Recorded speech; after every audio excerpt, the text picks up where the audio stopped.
en fait, le gros des troupes, si on parle de la France, est parti au courant de l'année 2013 et a commencé à partir en 2012. À ce moment-là, il faut bien imaginer que les autorités n'ont pas vraiment cherché à empêcher le phénomène. C'est-à-dire que les gens partaient sans prendre énormément de précautions. Il y a des jeunes qui ont live tweeté sur Twitter en postant des messages leur départ en Syrie. Donc ça se passait quasiment au grand jour. La réaction française, elle est arrivée au printemps 2014, mais à ce moment-là, on avait déjà quasiment 700 personnes qui étaient impliquées, 700 ressortissants qui étaient impliqués là-dedans. Donc le gros des troupes était déjà sur place.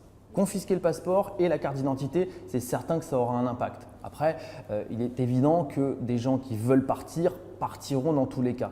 Mais en tout cas, cette mesure, effectivement, va freiner les départs. Mais aujourd'hui, on n'est plus vraiment uniquement dans un contexte de départ. Aujourd'hui, l'enjeu, c'est plus tellement ça, c'est le retour. Et ça, le texte n'y répond pas. Depuis le début, la question des attentats sur le sol français, elle fait débat au sein de la petite communauté des djihadistes français. Tous ne sont pas forcément pour cela.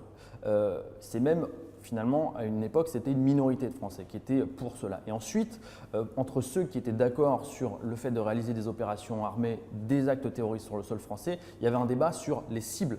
Certains disaient qu'il faut attaquer uniquement les cibles institutionnelles, d'autres disaient non, au contraire, il faut attaquer les civils, les enfants en priorité. Aujourd'hui, ce qui a tout changé, c'est qu'il y a eu un appel très clair, écrit et audio du porte-parole Abou Mohamed Al-Adnani, qui appelle clairement à mener des actions de djihad individuelles contre les intérêts français et contre les Français, par tous les moyens.